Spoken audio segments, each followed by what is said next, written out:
affirms the continued relevance of AMAELS as a catalyst for ideas, collaboration, and growth. As we begin, I invite you to listen, reflect, and above all, act on the insights you will hear today. May the conversations here spark new partnerships, strengthen existing ones, and unlock opportunities that will shape entrepreneurship in Nigeria and beyond. Once again, welcome to the 7th AMAELS, the Agoro Entrepreneurship Lecture Series. We are really delighted to have you with us. Good morning. In Nigeria and beyond. Once again, welcome to the 7th AMAELS, the Agoro Entrepreneurship Lecture Series. We are really delighted. Thank you, Dr. Tukolo. Thank you very much. In furtherance of our chairperson's welcome speech, I would also like to support with a brief history into what the Agoro Entrepreneurial Lecture Series is all about. So in the vibrant landscape of entrepreneurial endeavors, the Agoro Lecture Series stands as a beacon of inspiration and enlightenment. This esteemed series, named in honor of the distinguished entrepreneur and visionary Agoro, embodies a legacy of innovation, resilience, and community empowerment. A legacy of excellence. AMAELS pays tribute to the remarkable achievements and enduring legacy of our progenitor, a trailblazer whose entrepreneurial spirit and commitment to societal advancement continues excellence. AMAELS pays tribute to the remarkable achievements and enduring legacy of our progenitor, trailblazer whose entrepreneurial spirit and commitment to societal advancement continues excellence. AMAELS pays tribute to the remarkable achievements and enduring legacy of our progenitor, trailblazer whose entrepreneurial spirit and commitment to societal advancement continues excellence. AMAELS pays tribute to the remarkable achievements and enduring legacy of our progenitor.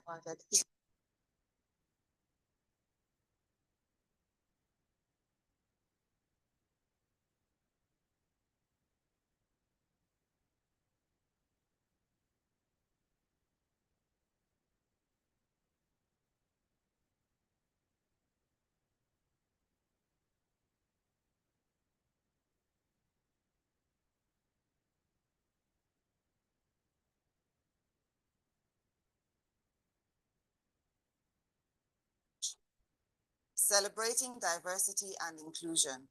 AMAELS celebrates the diversity and inclusivity that lie at the heart of entrepreneurship, recognizing that innovation thrives in environments that embrace varied perspectives, backgrounds, and experiences. We are committed to creating a welcoming and inclusive space where entrepreneurs from all walks of life feel empowered to unleash their creativity, pursue their passions, and make a meaningful impact on the world. Looking towards the future.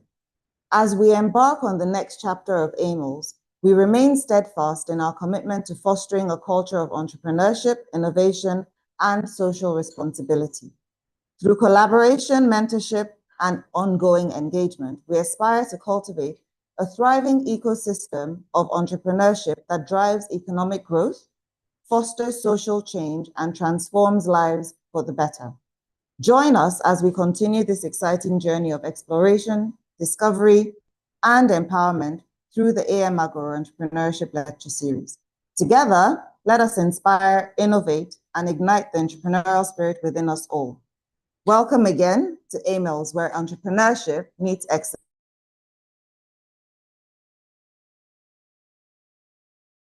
Agoro Entrepreneurship Lecture Series is all about. How it was conceived and when it was conceived. Following that, we will now be introducing the keynote speaker, a very special lady, Mrs. Adenike Adeyemi. Mrs. Adenike Adeyemi is the founder of the Fate Foundation. It's very highly accomplished. It's a globally recognized social innovator, policy advocate, and transformative leader with over 23 years of professional experience in designing, funding, and implementing high-impact programs and policies across sub-Saharan Africa. In her role as the CEO of the Fate Foundation, Mrs. Adeyemi has dedicated her career to development. In 2023, she was honored as one of the 7 global nonprofit leaders to watch by Google.org. She is a 2021 alumnus of the Eisenhower Fellowship Global Women Leadership Program. She is a respected thought leader and is the chief editor of Fate Foundation's research publications. She has also contributed to peer-reviewed publications, including the Brookings Institute's Foresight Africa 2024 report and the British Council's State of Social Enterprise in Nigeria report. Her insights on entrepreneurship, social innovation, and networks, including youth, business, international, the Global Entrepreneurship Research Network, and the Aspen Network of Development Entrepreneurs. Adenike has also served on boards of local and international corporations and nonprofits, such as the Youth Business International YBI, Budget, and Oxbridge Tutorial College Foundation as an independent non-executive director. For organizations like Animal Care and FCSL, including VDT Group, Bitflux Communication, Council member, Lagos Chamber of Commerce and Industry. Wow, that's a whole mouthful. I would love for you to join me to welcome our keynote speaker, Mrs. Adenike Adeyemi. Thank you. Can I go ahead now?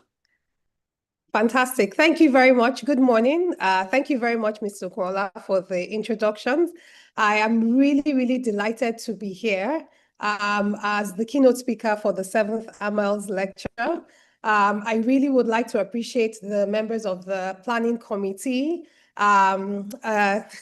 Tikolo, Mrs. Odediran. They're both great friends of mine in different ways. And in some ways, this also feels like family. There are quite a few people that sent me messages who are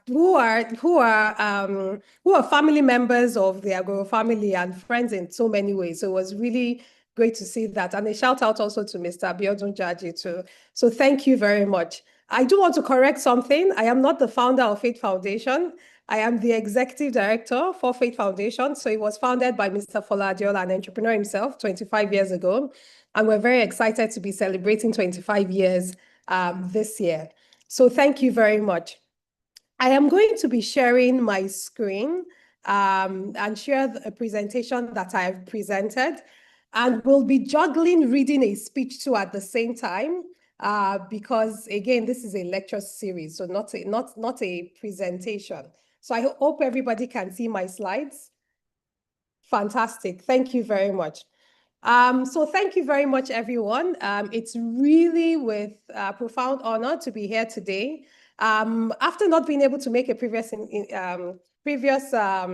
invitation, to be able to discuss as we commemorate the legacy of the late Abudu Mukodasi Agoro, who in so many respects was a pioneering entrepreneur whose spirit of innovation and enterprise continues to inspire us all, inspires our work like we do. And I feel that his stories need to be there. I hope one day we'll see a Netflix series or documentary also about his stories, because I feel that there's not a lot of entrepreneurship stories about entrepreneurs in Nigeria who've built legacy businesses that also continues to inspire the next generation of entrepreneurs. So the theme for this year's lecture, Partnerships That Work, Unlocking Growth Through Strategic Collaboration, is not just a timely conversation, but it's a central imperative for our collective economic future as we walk through very uncertain times across the national, regional, and global landscape. Over the course of my keynote address, I want to use the lens of our work at Faith Foundation, supporting entrepreneurship and enterprise development in Nigeria. And of course, the focus of the annual AMAELS lecture series on entrepreneurship to explore the very heart of this year's theme. I will explore the landscape of the Nigerian entrepreneurship ecosystem using digital and financial inclusion for SMEs as our primary case study to demonstrate how strategic collaborations can truly unlock growth. I will begin with an honest assessment of the current state of our SMEs and the ecosystem of partners essential for digitally financing entrepreneurs.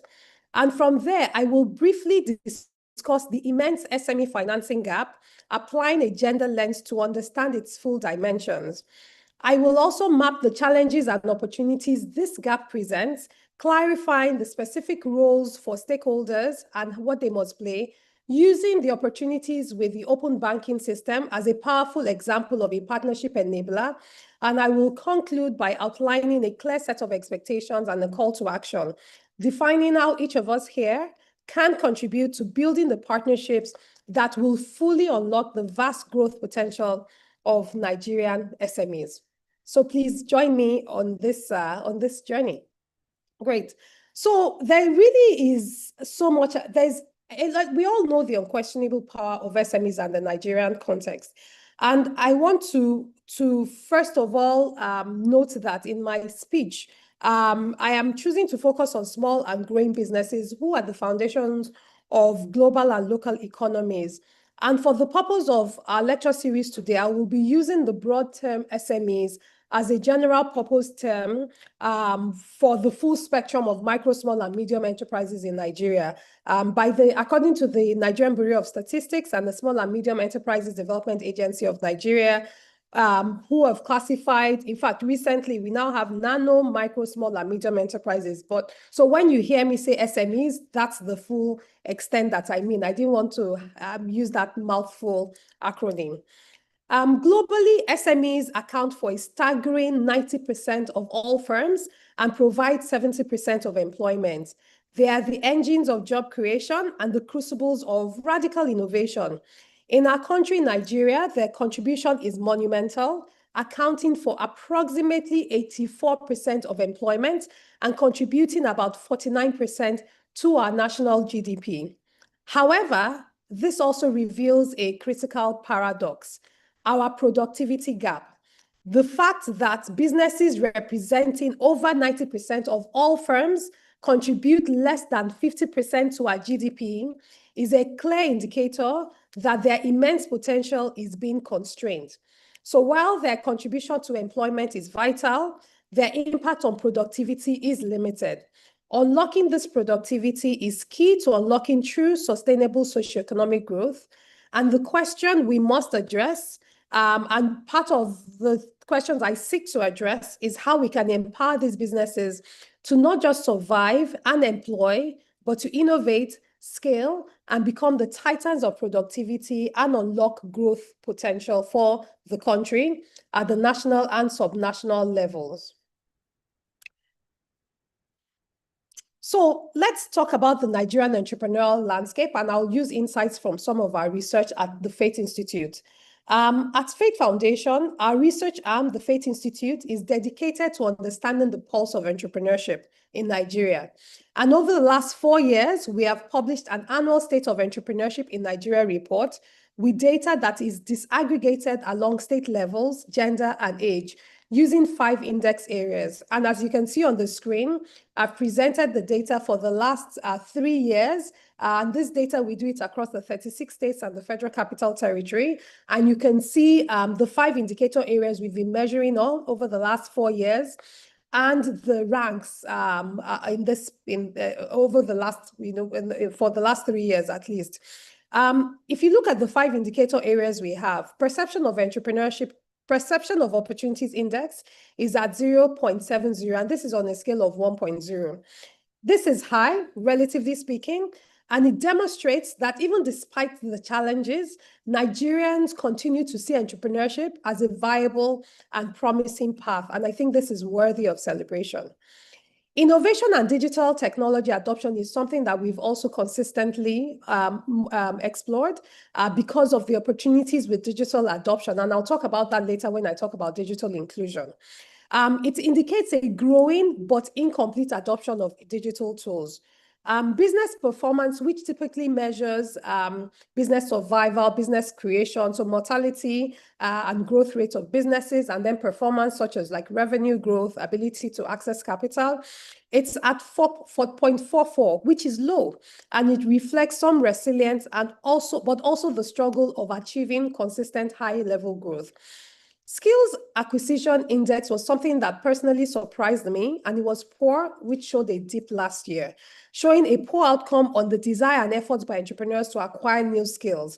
I do have to say, and I'm sure that Olayide would appreciate this, whenever we see economic recessions, people are less inclined to pursue learning opportunities with that. So whenever we see economic downturns, and this is not just in relation to Nigeria, it's a global thing, a lot of people don't necessarily take the time to then invest in themselves. And so as we're straddling challenging economic times, we must also say that how do we not lose the development and growth of entrepreneurs in that time being? And so that's why even the entrepreneur support initiative by the AMAELS is really commendable. The last but not the least index, which we're all familiar with, is the Enabling Environment Index. And this is really poor at 0.39%. As you can see that it sort of remained stable in the last 2 years. And this highlights the significant structural barriers related to policy, infrastructure, and regulation. The report's key findings paint a picture of incredible resilience against significant headwinds, and entrepreneurs increasingly using digital tools for marketing and operations, but the adoption of advanced technologies for efficiency and scale remains a major opportunity for growth. I will definitely be happy to share the fifth set of entrepreneurship reports, which will be launched this year in November with the AMAELS team for circulation. It's very important for me also in the context of this conversation to also talk about the gender and digital dimensions of Nigerian entrepreneurship. So delving deeper into our report, the gender disaggregated data reveals a nuanced story. So while women-led businesses showed tremendous growth, they continue to face distinct hurdles. For instance, our data shows that while female entrepreneurs demonstrate a 15% higher adoption rate of social media for marketing, their businesses reported an average revenue of growth that was 20% lower than their male counterparts. This suggested to us a gap between digital activity and the relevant commercial outcomes, often linked to challenges in accessing larger markets and, crucially, growth financing. Personally, for me, a data set that always puzzles me whenever I look at the report from SMIDAN and NBS when they published the report of the MSME survey data, is that while women are increasingly growing in entrepreneurship, and we can see that women are moving at a level where they'll be up to about 50% of those that play in the SME space, women play in the lower ranges. So most of the women that play in the Nigerian entrepreneurship space still play in the nano and micro categories, and less than a quarter play in the growth stage business phase. And so gender dimensions are important when we talk about unlocking growth and unlocking productivity. And so the consequence of this is then an ecosystem that has financial products and digital products that are not necessarily reflecting and responding to the needs of female entrepreneurs. This systemic exclusion is a critical barrier to unlocking productivity and the full potential of half of our entrepreneurial population. It is also a massive missed opportunity for the financial service providers themselves, who are effectively ignoring one of the largest and most promising market segments. The solution is not simply to create differentiated colored apps that are pink or purple, but it is to adopt a gender-intelligent approach, intentionally including women in the design process, actively seeking their feedback, and building financial tools that are not just accessible, but are truly built to serve their needs and ambitions. And so when we consider the major challenges in the entrepreneurship space, the data is evident. While policy issues are clear issue areas, as reflected in the low enabling environment score, and arguably the most significant structural barrier, access to finance is the challenge that can most effectively move the needle through multi-stakeholder collaboration. And that's what I'm going to dig more detail into as we speak. So let's appreciate this access to finance gap in a bit more detail by looking at the global scale and the Nigerian reality. The challenge of accessing finance is a global pandemic for SMEs. Globally, the SME credit gap is a staggering $5.2 trillion for formal businesses, with another $2.9 billion for the informal sector, where a lot of our SMEs play. Women-owned enterprises account for $1.7 trillion of this gap, a direct consequence of systemic barriers. In Nigeria, this gap is estimated to be over $150 billion. Our research consistently shows that over 75% of entrepreneurs who apply for bank loans are rejected, primarily due to a lack of conventional collateral and verifiable credit histories. This forces over 90% of our businesses to rely on personal savings and family loans, which is a finite and unsustainable model for growth. It is important for me to note that the landscape is changing, and I do want to comment some of the progressive improvements we've seen in the Nigerian ecosystem, particularly around financing, and I'll also speak on that. So we have, for instance, the establishment of the National Collateral Registry, which allows MSMEs to move movable assets like equipment and inventory as collateral. And it is good to see that there have been renewed conversations in this light. In the 2017 Credit Reporting Act has also strengthened the framework for sharing credit information. And in the last few years, we're seeing more expansion in its implementation. More recently, the launch of the Nigerian Credit Corporation, Credit Corp, signals a powerful intent to de-risk the sector or to de-risk lending to the sector by providing credit guarantees and catalyzing financing from the private sector. These are foundational pillars upon which a new, more inclusive financial ecosystem can be built. And I also have to strongly commend public sector-led models like the Lagos State Employment Trust Fund that have shown what a public sector intervention can do to fund small businesses at the state and local government levels. So, we're also seeing the rise of digital financing, and the evolving digital financing ecosystem is populated by a diverse set of players, each with a unique role in leveraging technology to bridge the financing gap. So who are the players in this digital financing ecosystem? First of all is the ones we all know about, the traditional banks. They are the holders of capital and now increasingly open to partnering with more agile players to serve the SME market. And I do know that almost all the banks, if not all the banks, really do have SME desks, and they're trying their best to try to facilitate lending. The second is digital banks and microfinance banks. And a lot of, particularly the microfinance bank, are coming up on the success of the Grameen model to build cost-efficient solutions to financing. But the digital banks who are then using the microfinance models are then tech-first institutions which are trying to design their deployments for more user-friendly digital experiences. The third is fintechs and digital non-bank financial institutions. And they are the primary innovators using technology to solve specific problems in the lending value chain, especially with credit assessment. The fourth is telecom companies, telcos, who are leveraging vast subscriber bases and rich data to offer mobile money and other financial services, as we can see with platforms like Momo. The fifth are e-commerce and platform providers, who are companies like Konga, like Jumia, that embed financial services directly into the platforms where SMEs already operate as sellers or buyers of products and services. The sixth, obviously, is regulators like the Central Bank of Nigeria and the Securities and Exchange Commission, who are the architects of an enabling environment, balancing innovation with stability and consumer protection. And the seventh will be entrepreneurship support organizations like FATE who are trusted intermediaries focused on building capacity and de-risking financing for entrepreneurs. So how are these digital models then bridging the financing gap in Nigeria? The true power of this new digital finance ecosystem lies in its ability to solve the historical supply-side barriers that have made lending to SMEs so difficult: information gaps and high-risk perception. So let me illustrate with 3 models that are thriving here in Nigeria. Model 1 looks at solving the no financial records problem with transaction data.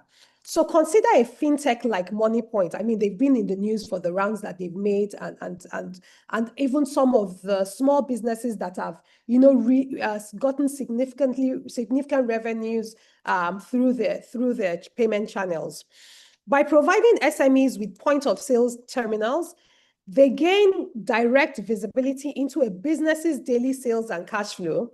And this verifiable transaction data becomes the basis for offering working capital loans, bypassing the need for traditional finance statements and using real performance as the primary metric for creditworthiness.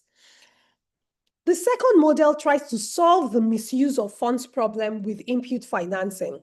So consider one of our very own entrepreneurs at Faith Foundation. I'm very proud of Richie Zatai, who is an entrepreneur from our incubation program.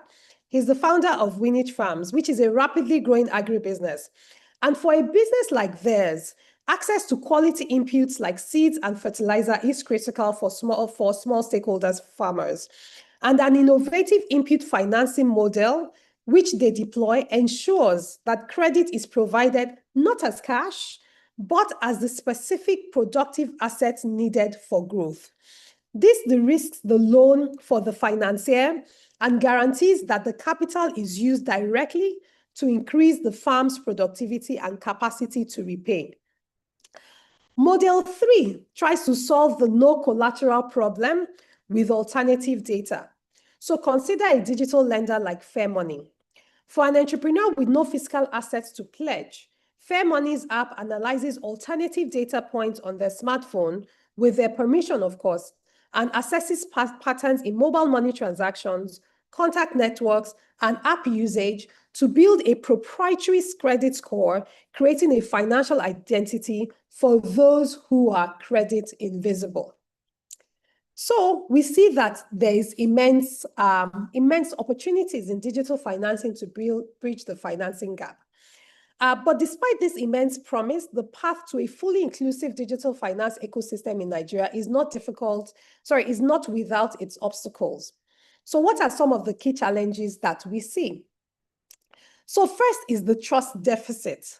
Past negative experiences have created a deep-seated distrust of formal financial institutions, and particularly by SMEs, and a major barrier to the adoption of new digital products.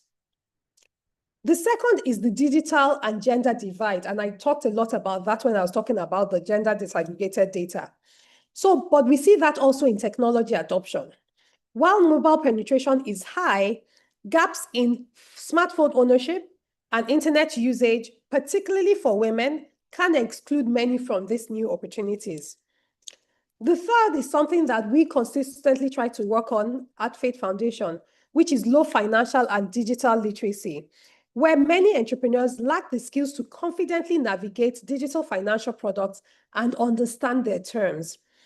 The fourth, which a lot of us, all of us, at least me personally, I'm experiencing, is high data costs. The cost of mobile data remains a significant financial barrier for many entrepreneurs, in fact, for many Nigerians, I would say. And so you can imagine that for a small business operating with thin margins, the expense of data is a direct operational cost that can discourage the use of data-heavy financial apps, online training, and e-commerce platforms, effectively limiting their full potential in the digital economy. So we've talked about the challenges, but what are the opportunities? Number one will be high mobile penetration. Nigeria's large and growing mobile-first population is still a fertile ground for digital financial services. Number two, which also always excites me, is that we have a youthful and intentionally tech-savvy population. Our demographic dividend presents a massive opportunity for rapid creation of innovative products and also rapid adoption of innovative solutions. We do have an expanding tech ecosystem. There are challenges, and it's not always, glorious, but there's so many bright spots and bright shoots and opportunities within our tech ecosystem. And Nigeria continues to be home to one of Africa's most dynamic innovation hubs, entrepreneurship potential, producing new solutions which are evolving to adapt to local challenges. Number 4, which also continues to be a high point, particularly when at earlier reference, enabling business environment, is supporting government initiatives and infrastructure investments. The Federal Ministry of Communications, Innovation and Digital Economy has shown strong commitment over the last 1 to 2 years to fostering a robust tech ecosystem and launching initiatives that are aimed at building a massive pool of tech talent, which are combined with recent investments in expanding broadband access through fiber optic networks and strengthening much needed foundational infrastructure for the country. So I'm going to be rounding up over the next 5 to 8 minutes. What are the partnerships that then need to work to harness the symbiotic power of the ecosystem, given that that's the theme of the conversation, and that's the central theme for today? The challenges I have outlined, from the deep-seated trust deficit and information gaps to the pervasive digital divide, are too complex, but the opportunities are too vast for any single player to tackle alone. The era of siloed competition is proving insufficient, and the future belongs to collaboration, and strategic partnerships should be the new operating system for success in bridging the digital and financial inclusion gaps that we see in the SME space. So let me break down exactly how this works by linking it to the ecosystem players and the innovative models I had earlier outlined. So each player in the digital financing ecosystem holds a different piece of the puzzle. The positive socioeconomic impacts impact happens when we are able to connect them. So let's look at banks and fintechs. This is the most powerful and obvious synergy. Banks possess the 2 things that most fintechs lack: local capital and regulatory licenses. And then fintechs possess what most banks are still developing: technology agility and innovative risk assessment models. A partnership allows a bank to deploy its capital to the SME sector through a fintech's efficient digital channels, creating a scalable, compliant, and profitable lending machine that neither can build alone. The second is telcos and lenders. As we all know, telcos have unparalleled distribution networks and a treasure trove of alternative data on hundreds of millions of Nigerians. Lenders, in turn, have the product and risk management expertise. This partnership directly addresses the challenge of the credit invisible, allowing lenders to use telco data to build a proxy credit score for an entrepreneur who has never had a bank loan. So how do these partnerships power the new digital models? These innovative models we see emerging are not standalone products. They are themselves the results of partnerships, because we see the merchant cash advance model used by a provider like MoneyPoint, where there is inherently a partnership that requires a payment processor that provides the transaction data and the collection mechanism, and a lender that provides the capital and the risk model. And then the alternative data lending model used by Fairmoney doesn't exist in a vacuum. It relies on a web of implicit and explicit partnerships with data sources from mobile wallets to telcos that gather the necessary information to make informed lending decisions. So one last case study, just to bring home the example, is the open banking model that was launched a few years ago, but is still going through implementation. And we really hope, I personally really hope to see it come into its fruition, as we've seen in other similar climes. Personally, we believe that a powerful example of this framework is the global move towards open banking. Nigerian CBN has already laid the groundwork with its regulatory framework, and this is a development we must all champion. Open banking is simply partnership by design. It mandates that traditional banks with explicit customer consent must share the financial data with licensed third-party providers like fintechs through secured application programming interfaces known as APIs. So let's think about how this directly dismantles the barriers I earlier referenced. It shatters the information gaps barrier, as entrepreneur can now grant a digital lender secure real-time access to their banking history, providing the very data that was previously missing. It also begins to mend the trust deficit because the system is regulated by the CBN and founded on explicit customer consent, and then provides the layer of security and transparency that builds confidence amongst hesitant SMEs. It also has the possibility of creating a hyper-competitive and innovative market that allows the entrepreneur to grant a lender access to their banking history, enabling a more accurate credit decision in minutes and not weeks or even months. It breaks down the data silos that have protected incumbents and unlocks a new universe of personalized financial products for SMEs.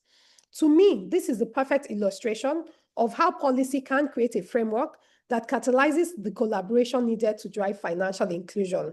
It is a model we must fully embrace, as the future of SME growth will be defined by our ability to build these powerful symbiotic relationships across the ecosystem. So what are the recommendations for the different players, all the different players that we have within the ecosystem, so that we can translate this vision into reality? For entrepreneurs who are the center and the beneficiaries of this, is really embracing digital tools, leveraging AI for productivity, and prioritizing financial literacy.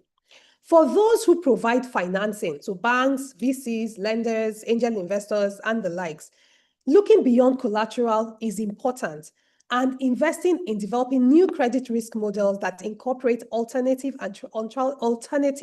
and transaction data.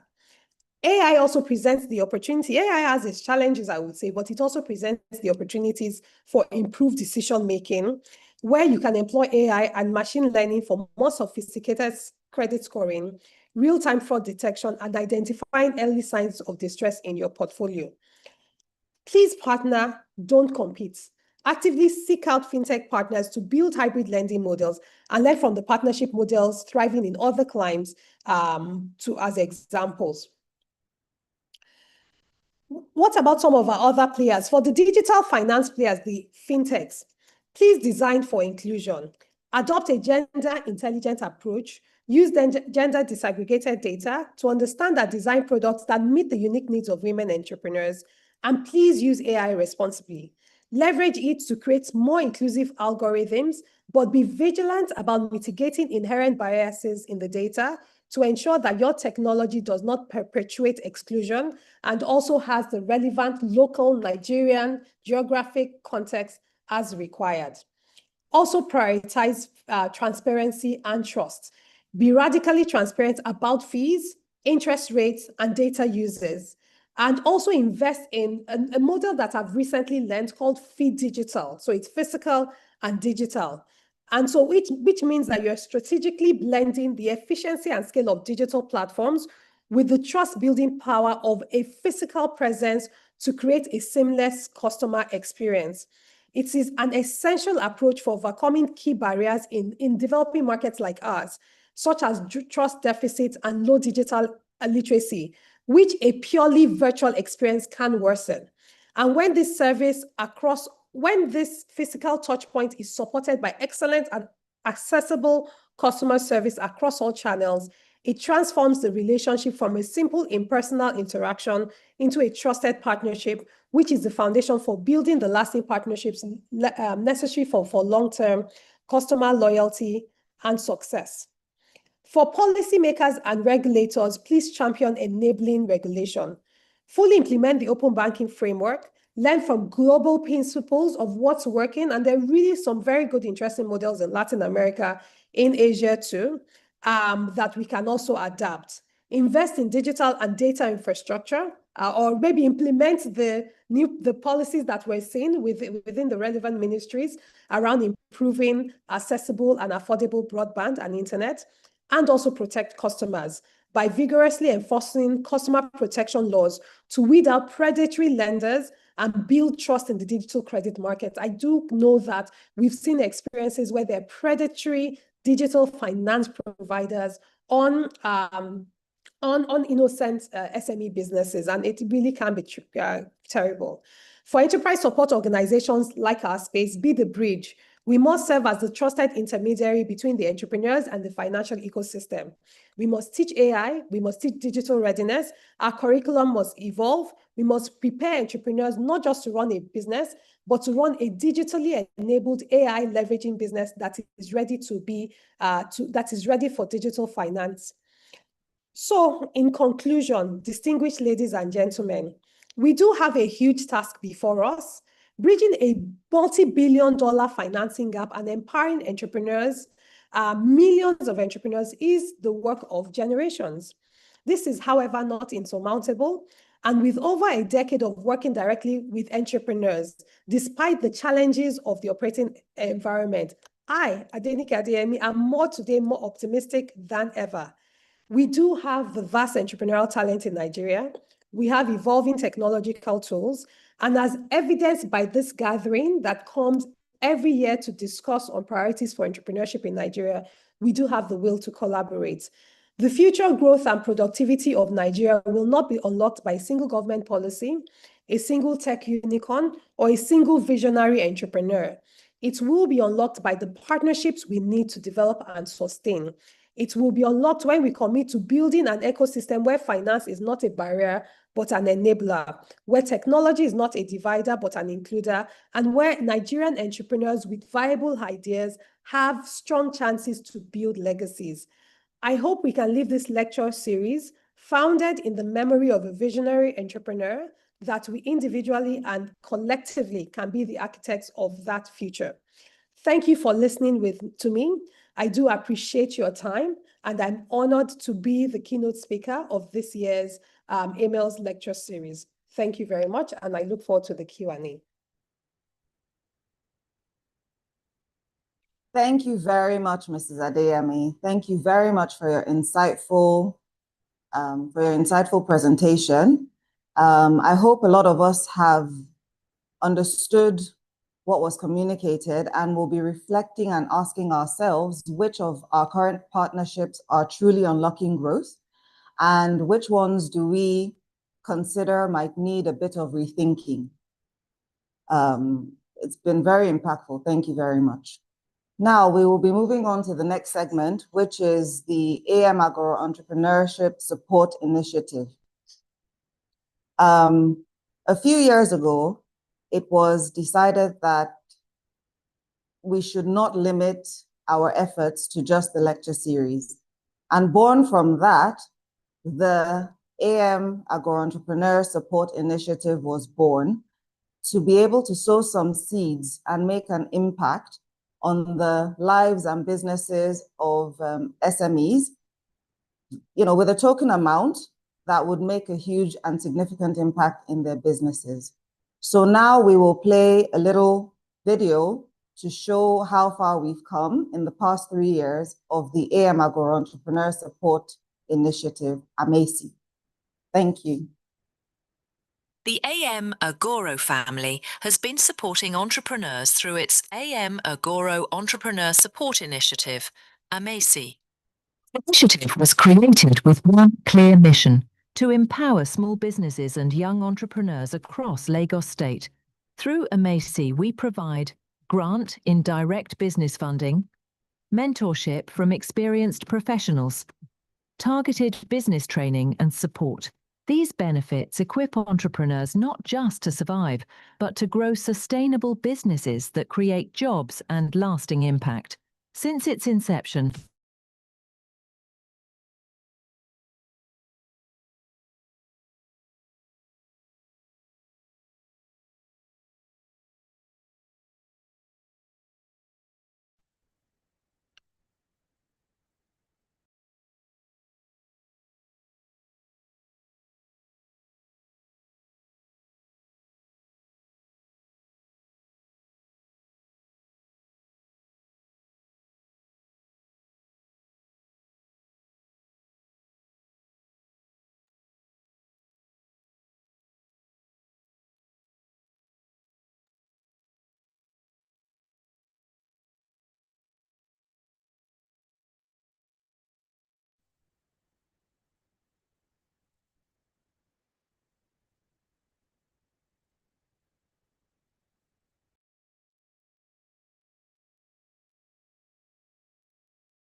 Agoro Entrepreneurship Support Initiative distinguishes itself by incorporating specialized entrepreneurship lectures, known as AMAELS, which is the original concept from the family.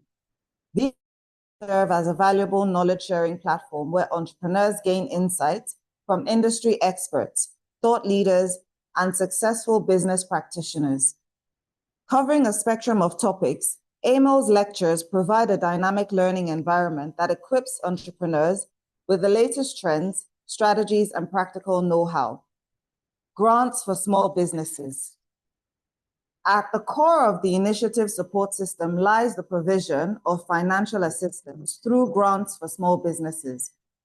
This strategic injection of funds empowers entrepreneurs to overcome financial hurdles, facilitating the expansion of their operations, investment in innovative solutions, and fortification against economic uncertainties. Mentoring programs. Agoro recognizes the invaluable role of mentorship in an entrepreneur's journey. The initiative facilitates mentorship programs where seasoned professionals collaborate closely with small business owners. This one-on-one engagement provides a personalized guidance system fostering professional growth, networking opportunities, and the sharing of industry-specific insights. Business training initiatives. To ensure a well-rounded approach to small business support, the initiative conducts comprehensive business training programs. Entrepreneurs participating in these initiatives gain practical knowledge in areas such as financial management, marketing strategies, and operational efficiency. This equips them with the skills needed to make informed decisions and navigate the challenges of the business landscape. Impact on small businesses.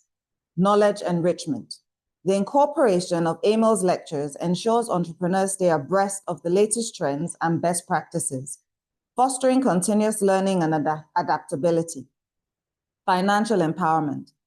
Grants serve as a catalyst for financial stability, enabling small businesses to implement growth strategies and innovation. Holistic support. The combined efforts of mentorship and business training initiatives create a holistic support ecosystem, addressing both the strategic and operational needs of small businesses. In summary, Agoro Entrepreneur Support Initiative emerges as a dynamic catalyst for small business success, intertwining specialized education, financial support, mentorship, and training. This comprehensive approach reflects a commitment to nurturing a resilient and thriving small business community, laying the groundwork for sustained entrepreneurial excellence. So that, in a nutshell, is what the AMAESI is about. And this is our third year that we will be awarding our grants, our benefits to a third season of recipients. This year, I will now announce our winners and what it is that they do. First up is Eniola Robert. Business name Anywheres Limited. Registered business year 2024. It's a Lagos-based streetwear brand committed to sustainability, size inclusivity, and innovation. The brand promotes African heritage through our Made in Nigeria streetwear pieces, blending traditional fabrics with modern design to create unique, culturally inspired streetwear pieces. Congratulations, Eniola Robert. You are in this 2025 set of the AMAESI winners. Second up, we have Kuraibula Isiaka. It's a fantastic name. Koribula Isiaka. Business name, Every Farm. Registered business year 2024. Every Farm is a poultry business specializing in egg production, serving retailers, households, and restaurants in Ikorodu and surrounding areas. The company focuses on producing fresh, organic, and high-quality eggs to meet local demand, leveraging its strategic location and biosecurity measures to ensure product quality. Congratulations, Kwaribola Isiaka, on being part of the 2025 crew. Next up, we have Folakemi Agoro with the business name Le Cadeau Luxury Home Fragrance. Registered business year 2024. Now you'll wonder that there's an Agoro winning, or being granted, or being one of the beneficiaries of the grant. It is part of our pact to also not just empower from within. So we do include family members who are growing their businesses as part of the beneficiaries for AMAESI. Business name, as mentioned, Le Cadeau Luxury Home Fragrance. Driven by a passion for bringing joy to loved ones through thoughtful gifts, Le Cadeau was born, a company dedicated to curating heartfelt gift boxes and exceptional home fragrances. Le Cadeau, meaning the gift in French, is not just about presents, but about creating meaningful moments. They specialize in crafting personalized gift boxes tailored to the preferences and tastes of someone special to you. Designed to fit any budget, with Le Cadeau, each gift is a heartfelt expression and every candle is a reminder that home is a haven.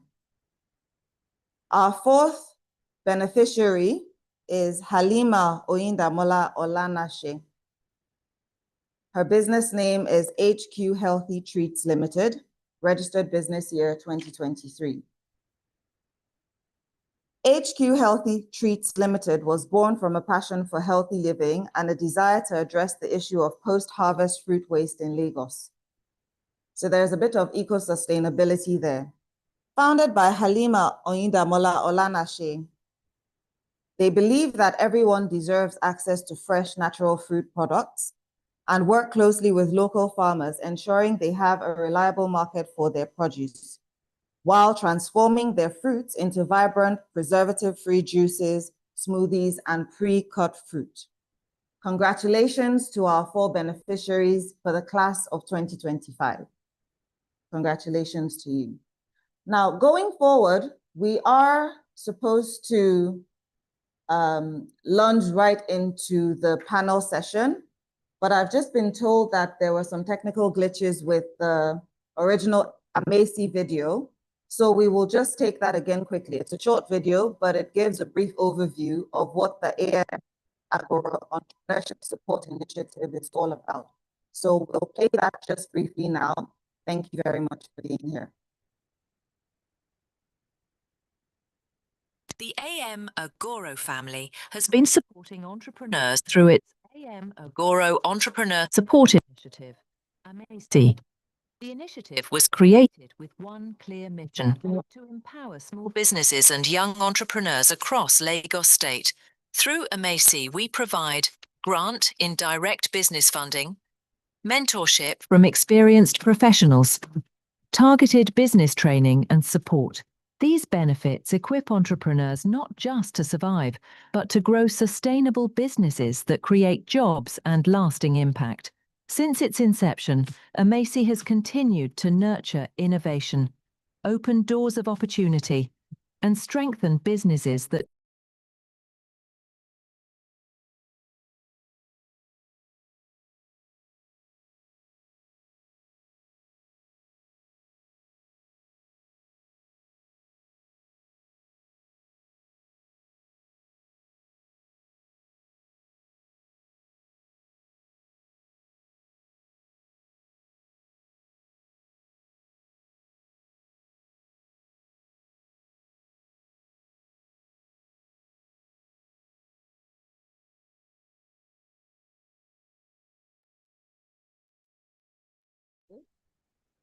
Thank you for joining us.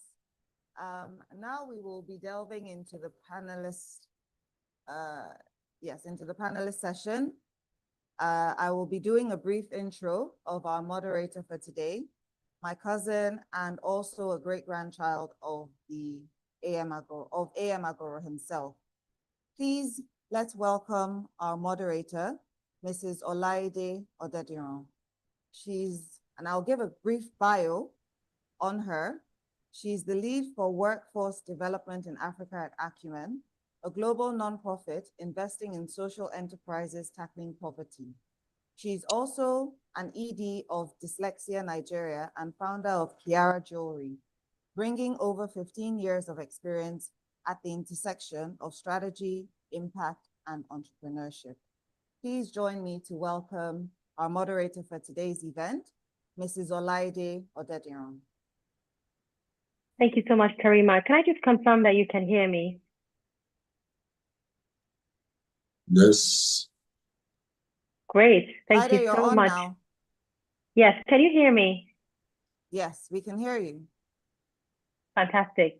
Okay, I'm just going to preface to say, in case there's any issues with my audio, please someone just signal me and I'll fix it. I have so many backups. I see we have audio challenges today. But good morning and welcome everyone to the 7th A.M. Agoro Entrepreneurship series. What an honor to be here as part of the family, but also talking about something that's so critical to, as Adenike mentioned, the core of our economy, entrepreneurship. Our theme today is from talk to action, partnerships that work for entrepreneurial growth. We know that there's no single sector, government, private, or ecosystem builders that can unlock entrepreneurship alone, especially thinking about the backdrop that Mrs. Adeyemi gave of the perception of opportunities being so high at 0.7 out of 1, but business performance being so low. We know that for businesses to succeed, we need partnerships.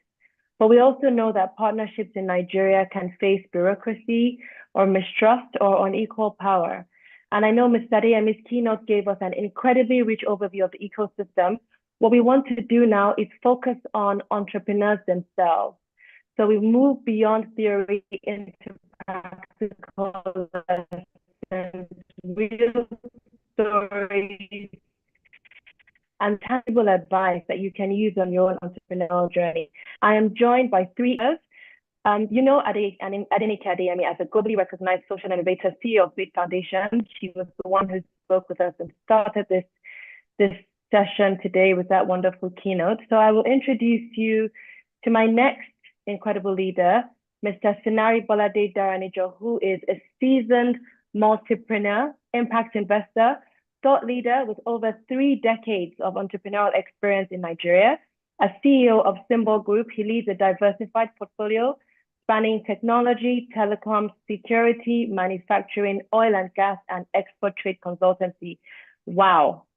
Beyond business, he is a strong advocate for youth empowerment, entrepreneurship, and export-driven growth, frequently engaging in high-level global forums and initiatives, a certified member of the Institute of Directors in the UK, and contributor to several professional bodies in Nigeria and beyond. I know we're also to be joined by Mr. Idris Aregbe, Special Advisor to the Governor on Lagos State on Tourism, Arts and Culture. I understand he's in a different time zone to us at the moment, so hopefully he can join our conversation at some point. But welcome now to Mrs. Adeyemi and Mr. Daranijo. Thank you so much for being here to have this conversation with us today.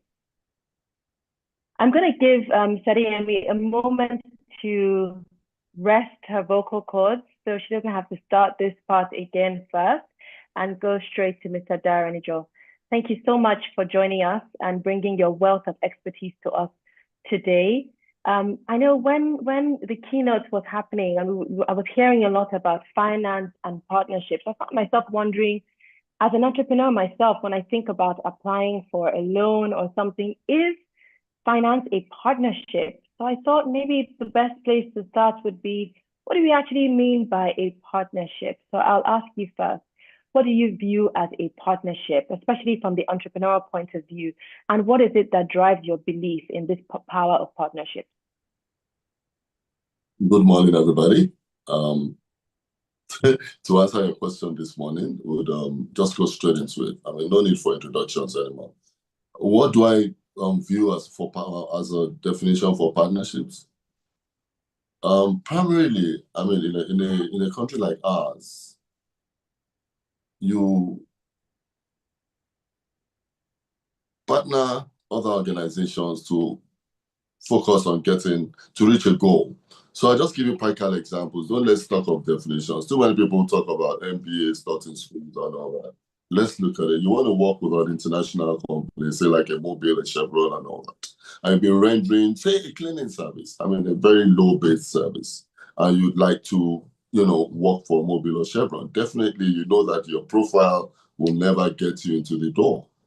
So the way to go is to search for an international company that probably is very experienced in that business, partner with them, although you are still going to end up doing all the local work with some of the direction and expertise from them.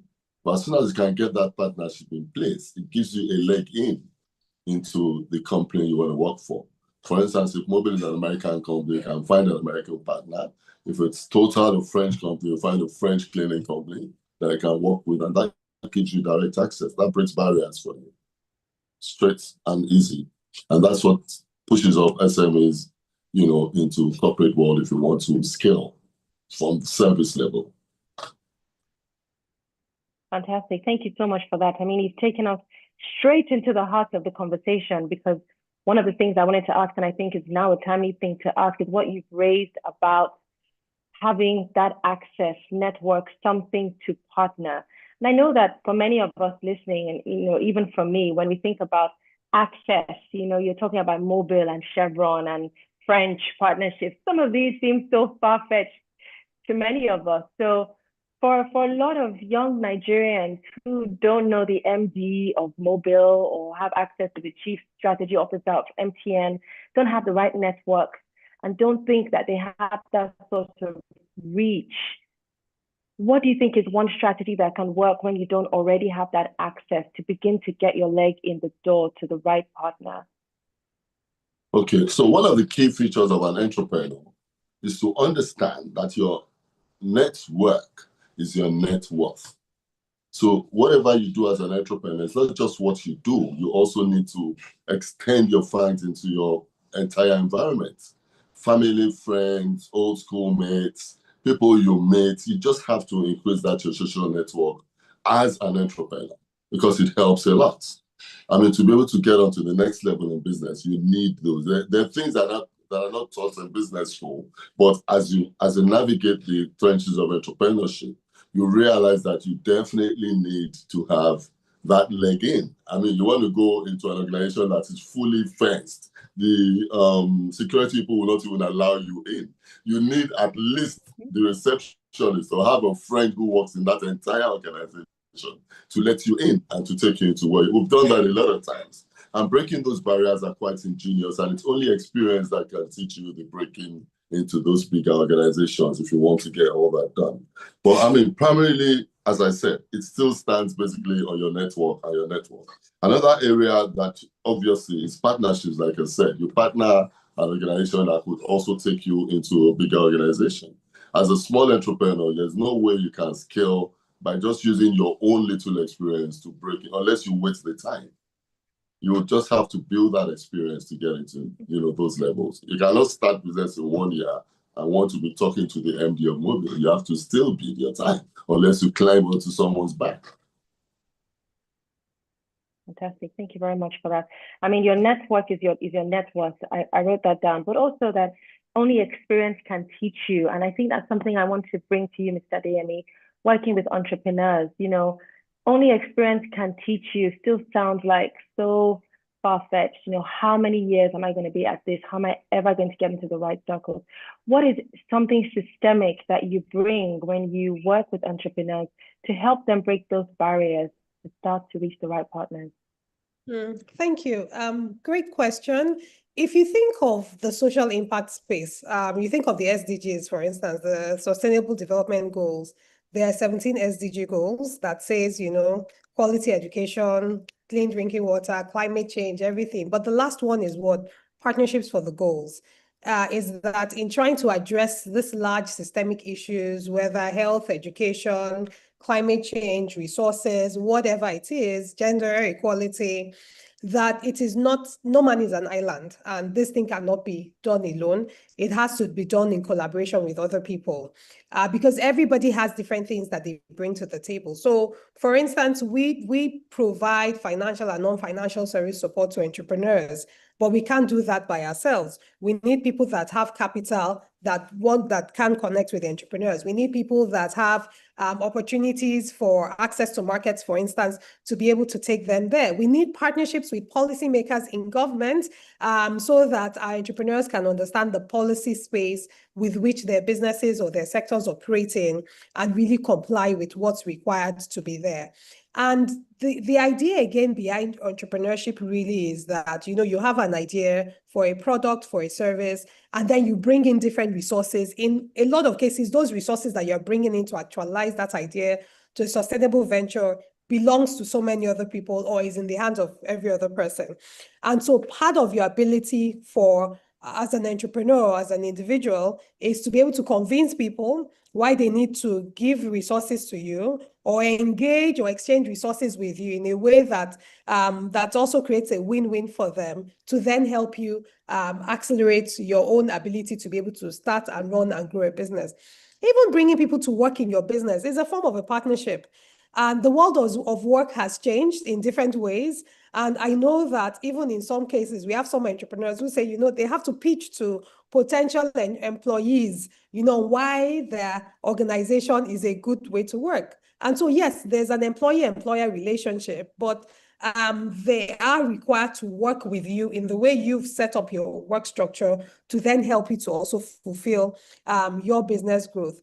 The third thing that I would say that I would also see in a good way has been on the rise is a term that I heard somebody calling co-opetition last year. Is people partnering with those who are their competitors within their space to jointly either aggregate together to maybe get a market or an opportunity that individually they could not be able to supply together. So that's number one. Number two, to come together to secure something that is an issue they both have. So I know, for instance, two of our entrepreneurs that put money down to then pay a delivery person for both of them, because individually they could not afford to pay that delivery person or to have that delivery person to be dedicated to their businesses on a monthly basis. But together, because of their needs and their requirements, they came together to do this. And both of them sell what you will term competing products and services. And so I like that term co-opetition, that sometimes you can work with who may be seen as your competition, to partner with them to achieve mutually value-adding goals for both of you. Thank you. I think that's actually a great point, and something that we can be afraid of sometimes. You even raised the concern of trust in your keynote. I think that's something that's very real also for lots of entrepreneurs. And I'm going to ask Mr. Daranijo about this. Many times when we think about partnering with other people, please partner, don't compete. Entrepreneurs fear that going into those partnerships, especially when other people are better funded or larger, that their ideas can be taken, that they might be overshadowed, that they lose their own value. From your experience, how do founders know when they can step into a partnership like this? How can they protect their value without losing their footing? And maybe you can ground that in an example for us of a time that you were able to gauge that and were able to protect yourself while building long-term value. Okay, so thank you very much. But I hear a lot of people say they have ideas and they don't want anybody else to steal their ideas. Ideas are really not exclusive. When there's a problem to be solved, 100 people are thinking about it and one person is going to get it done. So seriously, the idea is not really that exclusive most of the time. But how do you leverage partnership to be able to push forward? I'll give you, there are a couple of examples. So for instance, like I said, I keep talking about partnerships that lead you into specific businesses. An idea a couple of years ago, 20 years ago, when MTN came to Nigeria, I looked at the entire strategic structure and said, hey, where do I want to play? We were already in telecoms, but we did not want to do recharge card selling. So I thought, okay, they're going to have to build a network before they get the number of people that are going to work with them. So in the process of building that network, they're going to require partners who are equipment that they would need to build the network. And obviously, the network was already running in another country. So what I did was research all the partners that supplied their major equipment and quickly partnered them. So by the time they started requesting for antennas, for radios, there I was sitting pretty, getting the LPOs to get the foreign people to bring it in. And that's part of it. You need to still leverage. I mean, Adenike said a lot about leveraging in so many different words. That you still need partners. You still need other people to work with you to take you to where you really want to go to. Thank you so much. I mean, I've really heard you there talking about mutual value and positioning yourself for an opportunity that you foresee coming. I guess what that brings to mind for me, the question is, which one, because this is a chicken and egg situation, should we decide, oh, I would like to be an entrepreneur, and then start looking for ways to create mutual value and start a business there? Or should we be inspired by an idea we want to work on and then start to look for ways to build relationships to further those? Yeah, but the first thing is that to be an entrepreneur, you either have to be a problem solver or a solution provider. So in the process of having to do that, that would help you to move, to decide what next steps to go into, as you just said. So if you're providing a solution to a product, you look for, if your internal resources, the tech resource that you need, like Adenike just described, you find partners to build an app for you, and then you move into that situation. For the service, you find partners that will, cooperate with you. You might not even have the technical ability, so you get technical ability. You put in your administrative and your connections into the business, and you move on and get it done. It's quite simple, really. It's just, you just have to keep on keeping on, as I say. Yes, I guess so. And I think hearing you speak more, I can hear more about the potential avenues to partner. I mean, some of them have come up already in our conversation: technical partnership for funding. Mr. Adeyemi, you also talked about, coming together even as competition to see one thing that could be valuable we could all partner for. Perhaps I may ask you to expand on that, Mr. Adeyemi. Outside those, are there any other critical pillars you think an entrepreneur should be looking at for partnership? Like, for example, should we partner on idea creation? At the point where I'm thinking about an idea, is that a good time to partner, or get a sounding board or something? Or should I have something fine-tuned? Along that creation to implementation process, where are the actual opportunities to look for partnership? Okay, so I think it's neither one or the other. I think it depends on the individual, the entrepreneur themselves, their ability, like Mr. Daranijo just said, to problem solve or look for solutions creation. Because some people, they can identify a gap, but then identifying the product or service that will then resolve that gap may require them engaging with somebody else that may be able to expand that idea. But some people, that can come easily to them. So I think, first of all, I will say a self-assessment is always important, not too technical, but you yourself, you must know what comes easily to you. What do I do very well as an individual? Am I a quick solution identifier, a problem solver? Am I somebody who is able to say, okay, with these are the potential entrepreneurial opportunities that come from here? Or I need somebody to help me to think through that in a different way. So that's number one. Number two, then, on the path of building and scaling that business, I think there are fundamental areas that are sort of consistent along sort of the entrepreneurship journey. So when you're building a business, you want to ask yourself, do I have the knowledge required to build a business and then build this particular business? How informed am I on the sector, on the value chain, on businesses that already operate there and the like? And people talk about mentoring, people talk about trainings, and putting one in a place where you're able to resource yourself with the information and knowledge required to be able to build and grow that business. So that's that. Then number three will be around the technical aspects that, a lot of businesses will need. Finance management, marketing, people management, and the like. Regardless of the business, to some extent or the other, a lot of entrepreneurs then sort of need this. Number four will be, to what extent does your business require regulation or regulatory oversight? Some are at a lower, every business has regulatory oversight one way or the other, but some, because of the kind of spaces or the sectors that their businesses operate in, require a bit more oversight than the others. I mean, a simple example, if you're packaging food products or products that are consumed by people, you know, you want to make sure that you have your SON, you have your NAFDAC requirements and the like. And so sometimes, again, you know, when we talk about partnership, it's such a broad level, but really understanding who are the people within the relevant agencies, how they can get to know you, understand your business, how you can also understand what's required of you so that you're not infringing any government laws or regulations and the like that's there. So I'll sort of put all of that together. But one of the things that I've found that works well is working through business groups, business membership groups, trade groups, association, alumni communities of organizations like ours.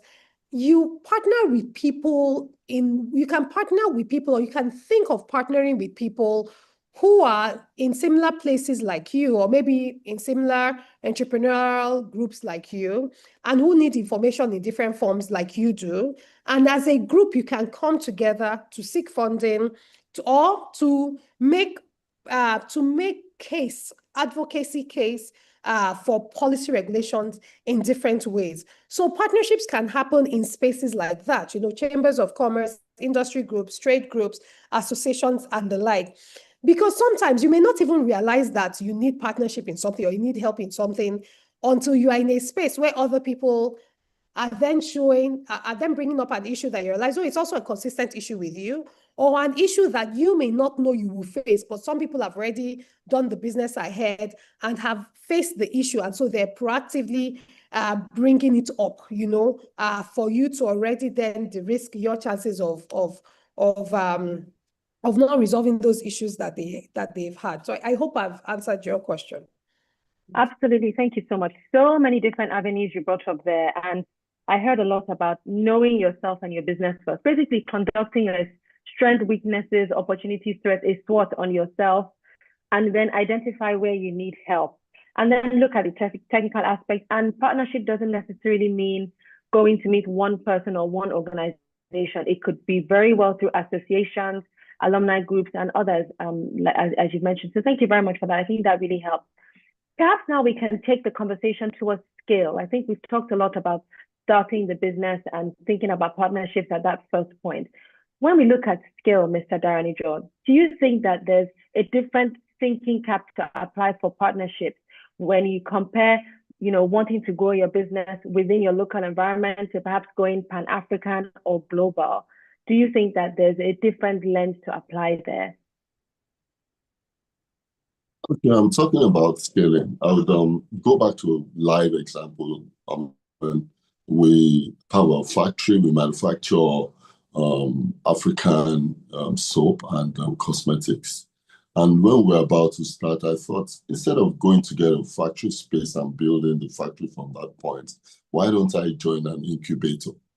So there's this federal government hub in Agege where we went and we got a factory space and we set up our factory there.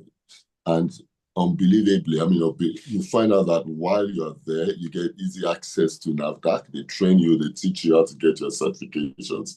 They teach you all the legal and regulatory frameworks that you need to set up a factory. They also bring you into an association of small and medium scale industry where you get a lot of information. So sometimes, as you understand, and that applies to any other, whatever else you want to do. You need to find like, Adenike just said, you need to find that group page that would help you in terms of, look at what you said. I mean, Chamber of Commerce's, entrepreneur groups, alumni groups, all those are very important for moving ahead, for moving your business to the next level. Now, for scaling, most of the major issues that we have in Nigeria is usually financing.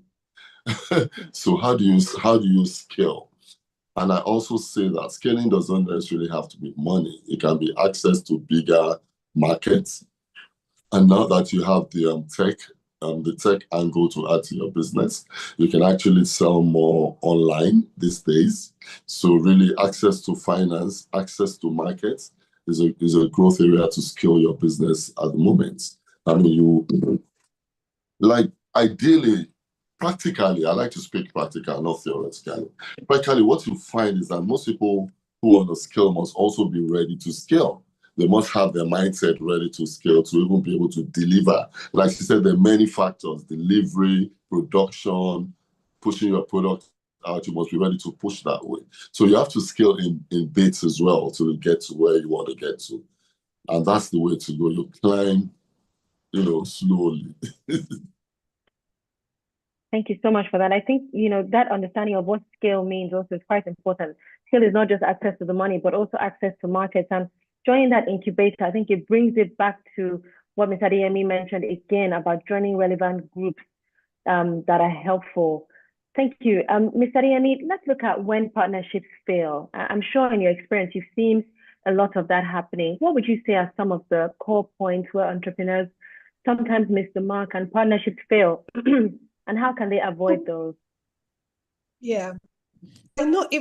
So sometimes when we teach partnerships, going into business partnerships, we use the analogy of the partnerships, the partnerships we all know in terms of partnership, which is marriage, right? And so sometimes when marriage fails, what happens? First of all, the people that were supposed to get, wrong people got together. So they were not right for each other in the first place. So that's number one.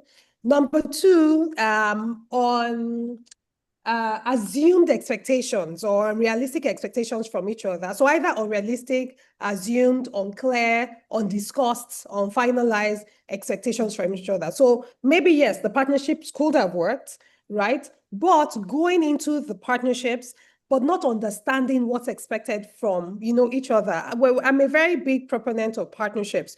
But when you come together, and sometimes we're even looking very far, even in this conversation, some partnerships can be co-founder partnerships and relationships. There have been some founders that we've advised to say, you're great in this particular area.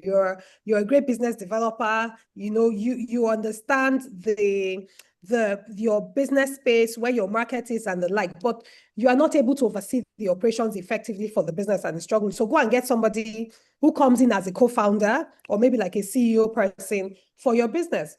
But then why would it fail? It can fail also because they're not on the expectations from each other are not clear. How do you share risks? How do you share rewards? How do you share things when things are going bad, and putting that and documenting it, documenting as best as possible that's there. So that's number two. I think number three is also that not also realizing when the partnership has reached its sell-by date. So some partnerships are good, but only for a certain period. And then it gets to a point where, it's not working for one or for both of them. So sometimes failure is not even a bad thing. It may just be that partnership has come to the point where it's lived its usefulness, and come to that. So if we think about the same way that we talk about, how do you make sure you get a good marriage and all of that, we sometimes will put that analogy again to partnerships. Money is a major issue. Communication is a major issue. So same thing with business, with business too. Thank you. Marriage in business is a very challenging one. I think also because when people go in, like you said, many times it feels like it's a nice vibe and so we can carry on. And we forget that we actually have to be very clear about what we're looking for and what the expectations are and how we navigate when challenges come along. So I'm going to ask us now to first of all, I'll ask Karima, please, in case we have any questions that are coming through from YouTube. I know anybody watching from there, please share with me so I can ask our great panel here. And then if I see any others, please post your questions so we can ask as we begin to round up the conversation. And then we can take them one after the other. But I'm going to ask you, Mr. Daranijo, what do you think? What would you... I apologize. My audio seems to be going in and out. Can you still hear me? Yes. Thank you. What would you say is the single most important ingredient for a partnership to work? Coming back to that idea of a marriage, the single most important. If I should speak to that, based on what you should expect to be the single most important thing, I would say trust. But like I say, if I'd also speak to it with experience, yes, trusting your partner also requires that you definitely write down your expectations, as in you sign an MOU to define what the partnership is about and where it's going. MOUs are very important for business partnerships. You must, trust, yes, but you must also put together a memorandum of understanding that defines where both parties are looking to go in the future.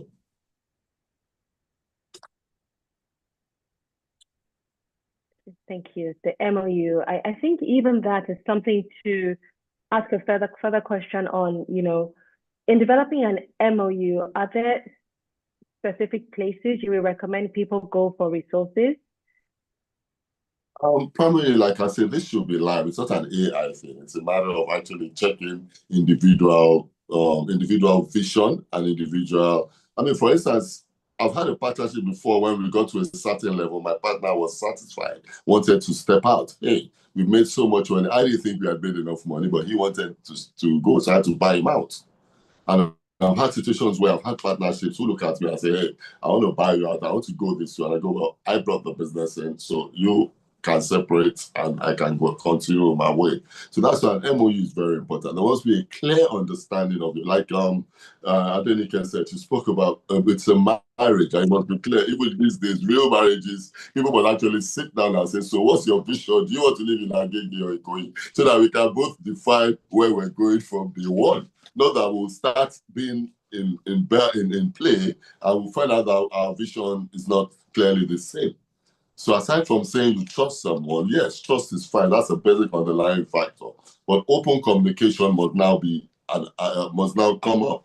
There's so many things. There's loyalty, there's accountability, there's empathy. What exactly are the basic features that the other party has to bring to the table, apart from all the technical and finance that we just spoke about? So basically, it's a combo. It's not just saying, hey, I trust this guy. No. Next thing is, are we able to continue to define our movement as we move on in this business? Do we both have the same vision? Are we both looking, to reach? And lawyers are the best as well. You find lawyers joining together. Their MOUs are so strict. If you read the MOUs of two lawyers, you'll be amazed at the fine details that they put in it. And because I was actually a lawyer for your friend is this, is good. So yeah, we have it clearly defined. When he brings in business, he gets so much percent. When he brings in, so they have a way of structuring it from day one, so there'll be no arguments as you go forward. But so theoretically, we can say trust, open communication, and all those things. But a memorandum of understanding is the king. Memorandum of understanding. From experience. Absolute memorandum of understanding. Be open to revisiting that. Get a lawyer to help you. Yes. Mrs. Adeyemi, what would you say is the single most important ingredient for a successful partnership? I align with everything Mr. Daranijo has said. Clearly setting out the terms, bringing in an independent party to helping you define the terms and look at things objectively and bring in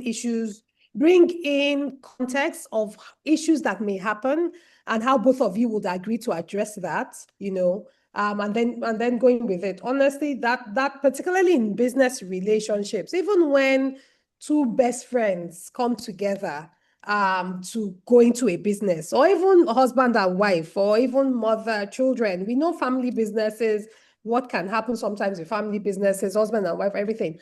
Having that legal guidance, particularly when both of you are very excited about it, to just sort of talk about the details, I think is such an important tool to de-risking issues. It doesn't mean that issues may still not come up later, but at least it reduces or mitigates the chances of those issues happening with it.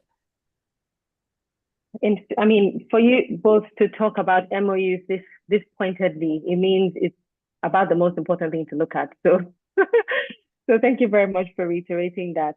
I have a question here for Mr. Daranijo from the audience. What is the biggest risk you've ever taken in a partnership, and how did it pay off?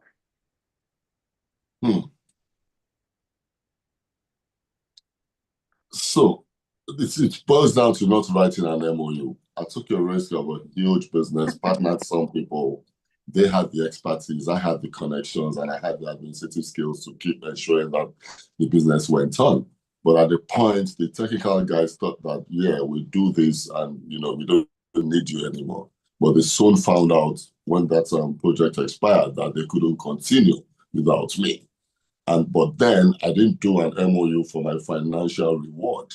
So obviously I didn't get my financial reward in the first round. But the second round, I was smart enough to get a lawyer and to clearly state where we're going. And that's where, it's all experience. But seriously, you must always clearly state where you're going with any partner. Like Adenike said, mother, brother, sister, friend, best friend, clearly state where you're going. Very important. Very clearly. Have the MOU. And I guess this is also why you were talking about experience earlier, as you learn from experience. Oh, yes. Like only experience. Mr. Adeyemi, I have a question here. Can you please speak to how partnerships may be classified and what each entails in the space of social innovation events, like sponsored by or powered by? What do those different terms mean? So I'm sure this is somebody in the nonprofit space asking. Okay, so from experience, it means different things depending on the project or the engagement. So to provide more context for this, usually, for instance, if you're in social innovation or nonprofit or social enterprise space, you work with partners who may provide grant funding, technical funding. It may even be communications and visibility funding or access to their networks in different ways. So I think, first of all, it's you clearly defining what are the different partnership roles for you as an individual and as an entity? Because the way I term this person is my partner, this person is my sponsor, may be very different from the way you will term it. So have that clearly defined. But if you're also working on a project or an activity or an event that requires significant contribution or support from other people who may be providing financial contribution of support, sometimes they also have their terms. So for instance, there's some partners we've worked with that don't even want their names to be fully loud or big or massive. There are some partners that want to be, very evident with it. So that also then means you also have to understand the expectations of the partners you're bringing in, their terminologies or nomenclature around funding, and what are their communications and brand guidelines, because we usually get that. So some will say, you can't use partner with, but you can use supported by. Some don't even want you to put anything, just put the name of the organization there. So first of all, you define what the terminologies mean for you. Then number two is you understand the expectations of the partners that are investing, supporting, partnering with you in different ways. And then, you can then proceed based on trying to find some alignment in the two. Thank you very much for that. Well, I hope that, and I'm sure that's a very detailed response for that question, Jane. There's another question here. How can you benchmark Nigerian SMEs with those of other countries, especially West African, the similarities and learnings? Maybe that's talking to the research you shared, Mr. Adeyemi, but I'm open to either of you responding. Okay, so that's a great question. Yeah, but please, Mr. Daranijo, go ahead. Yes, so I would like to speak to that based on my experience again. I have been to 20 African countries in the last 3 to 4 years, and I have set up businesses in a few as well. When we're talking about SMEs in Nigeria, you have more. In Nigeria, setting up a small business can be equivalent to setting up a big business in another African country, because we have the numbers, we have the opportunities, we have the partnerships, we have the funding. In other countries, a small business is a small business. We have countries that have a total of 1.5 million people, 3 million people, 12 million people. That's a local government in Nigeria. We don't know how much strength we have here. I mean, in terms of even qualifying or identifying what's of nano businesses. A nano business frying puff by the side of the road can do millions in turnover, but in other countries, maybe not.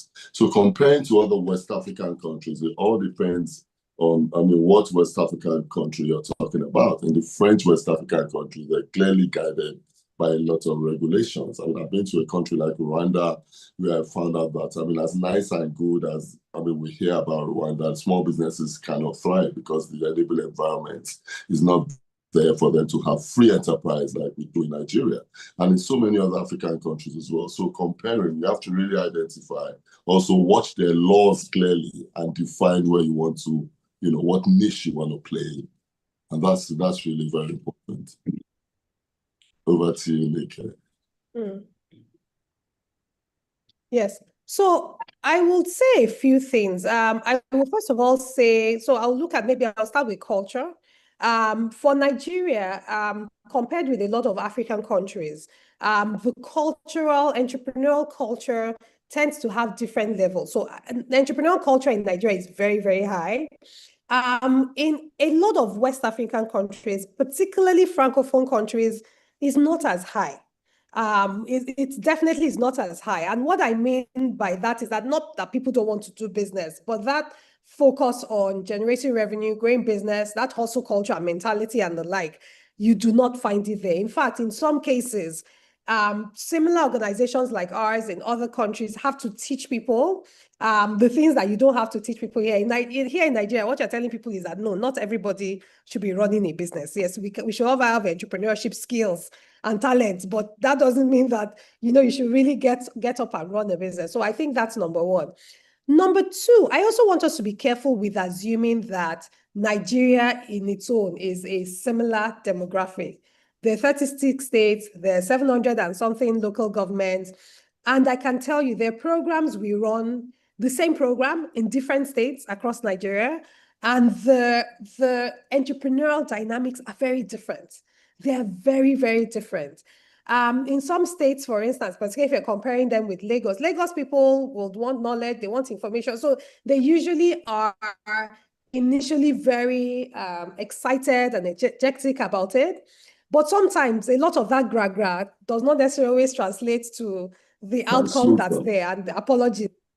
But in other states that we go to with the same program, it may appear that they may not, and I'm not going to mention any states and everything. So they may not have that initial ginger and everything, but they're very patient to learning in some cases and the like. So let's also not look at Nigeria as a whole country in its own. The different states, the different dynamics, even Lagos itself. There's some parts of Lagos, that the entrepreneurial dynamics are very different. So that's number two.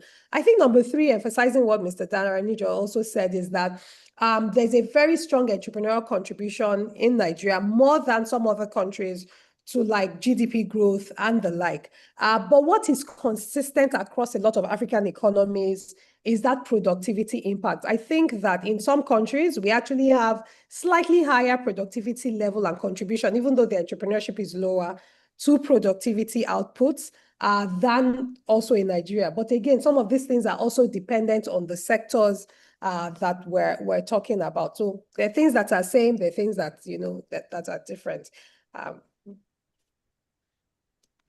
And one thing I want to say is that for entrepreneurs who are looking to extend their businesses to other countries and other markets, particularly West Africa, a lot of times people are very surprised about the assumptions that they come into. So even when you're selling maybe shea butter products, or you make fashion products, you want to sell it in Ghana, you really need to understand the same work you should have done in Nigeria to understand who you are selling it to, why they will buy it, are there other things that are there, what do they pay for it, can they even afford it? If they can afford it, would they look at it? Is there anything about the packaging that is different?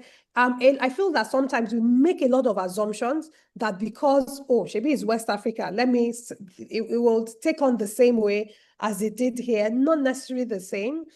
Sometimes some modifications are required. So for instance, some of our entrepreneurs in the fashion space There's particular ways that their products will sell. There are ways sells in Francophone Africa that may not sell in Nigeria. There are particular styles, there are particular fabric designs that work that may not work somewhere else. So you really, really also need to do your work. There's a lot of market opportunity for a lot of our products in food, in creative, in fashion, all of that, in beauty, in other West African markets, and I guess the other African markets. But we still need to do the job. We still need to do the work in understanding what that market segment is and how we can then enter as entrepreneurs. Thank you so much. That's very, very detailed. And just as we're about to fully round up, I understand our third panelist is here, Mr. Idris Aregbe. Are you here?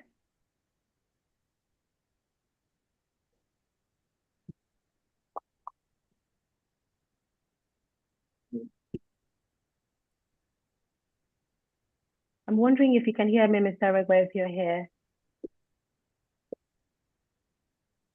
Hello, hello, can you hear me? Yes, I can hear you clearly. Thank you. Good morning. Okay, great. Good morning, Mr. Aregbe. Thank you very much for joining us.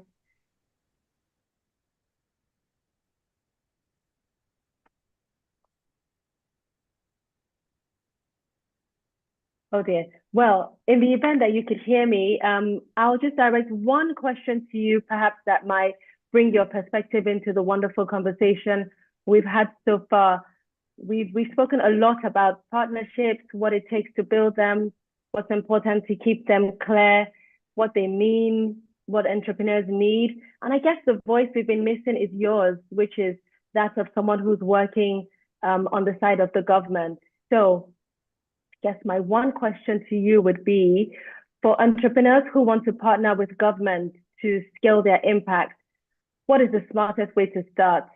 Who should they engage, and what kinds of businesses are best positioned to succeed?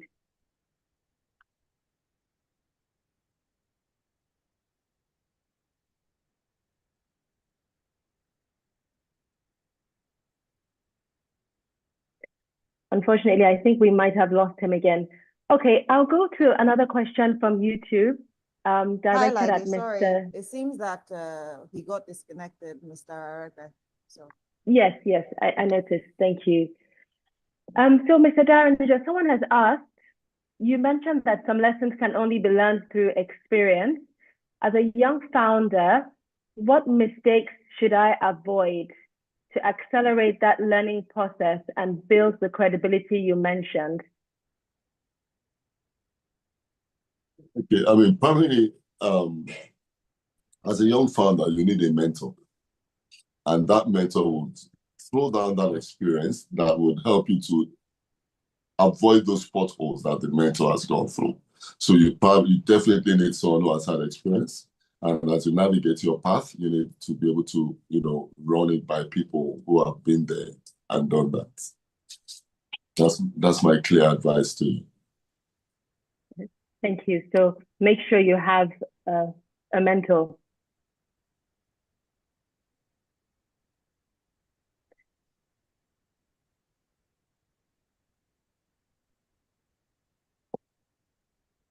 This one's a personal question to Mrs. Adeyemi.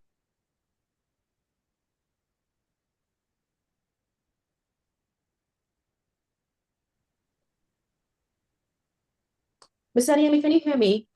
I can hear you now. Thank you so much. This one's a personal question for you, and someone was asking, have you ever been an entrepreneur before, and what was your experience?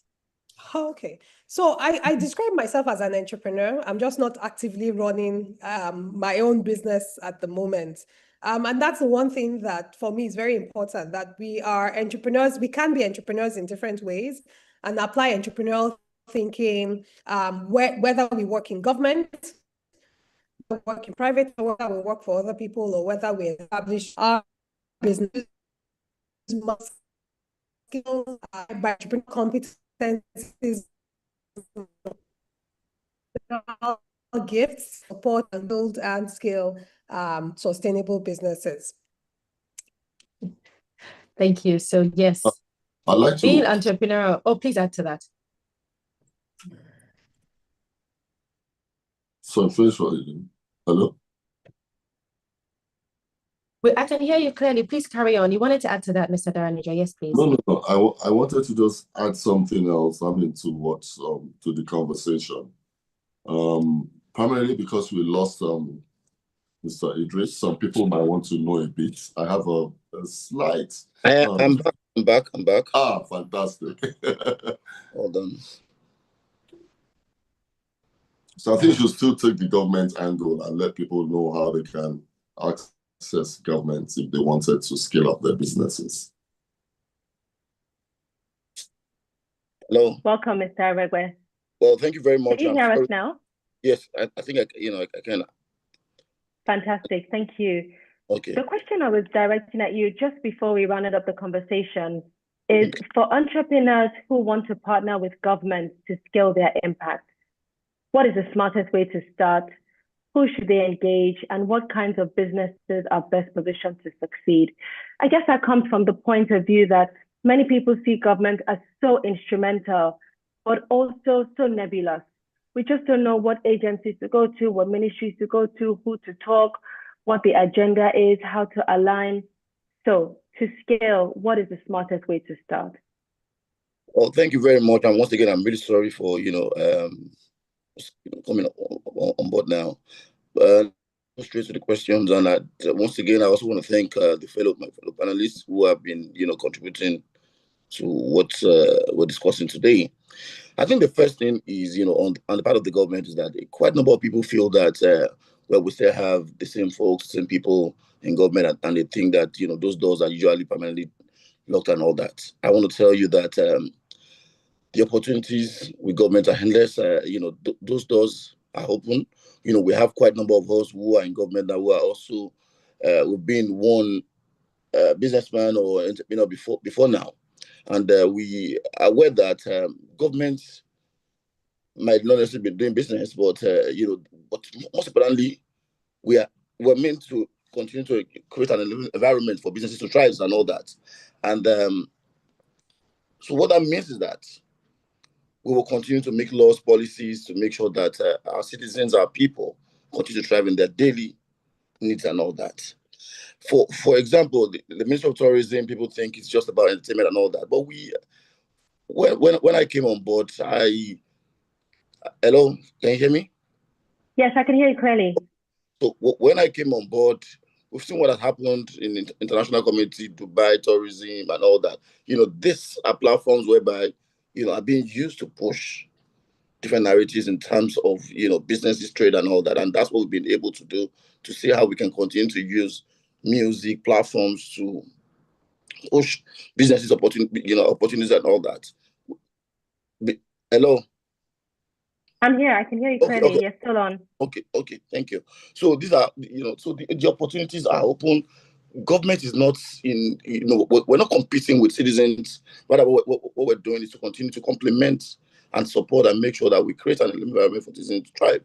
So we are not, we're not a business center, but most importantly, we will continue to seek collaborations, partnerships, with citizens to make sure that, citizens, citizens enjoy those benefits, those policies, and all that. And we'll continue to open our door. We'll continue to make sure that we're there, because the essential essence of government is to see how citizens can continue to thrive. And and we're ready to to always do that. Most particularly in Lagos, and we see what's also happening with the Renew Hope agenda, and we see a lot of travels by Mr. President, policies, making sure that businesses continue to thrive in our country. And so and also then I think it's also good to also use the opportunity to call on other major stakeholders and partners to continue to look at the Lagos State government, and let's see what we can continue to do. We are ready to always give that support. We are ready to always make businesses thrive. When you look at the Team's Agenda Plus of Mr. Governor, you will see that these are all elements that allow businesses to thrive. From transportation and traffic management to making Lagos the 21st century, entertainment and tourism, security and governance and all that. When you look at all these are all elements that allow businesses to thrive, and that's what the Lagos State government is all about. So we're fully ready, and we're open, and I will continue to do the business of the day, and that's it. Thank you so very much, Mr. Aregbe. I'm happy to hear all of those ways that the Lagos State government especially is open to supporting entrepreneurship. I really wish we had more time to dig deep into that, but we are at time. So I'll just ask one question. What is one clear resource you recommend for entrepreneurs who want to work with government today? Say that again. What is one clear what is? Resource, one clear resource, either one thing that they can read, one person they can talk to, one website they can go to, something that can help to make this more achievable. So I just told you about the Teams Plus agenda of Mr. Governor. So what it means is that, the way the Lagos State is running is not just about even my own ministry. When you look at what is happening across the ministries, across the agencies, you can be rest assured. The most important thing is knock on that door, open on that door, go on the platform, take that risk. Lagos is open, and you can just be rest assured that you take advantage of the vast position that we have, the numbers, the people, the strength, the buying, power that we have in our city and all that. And let's just continue to be in business.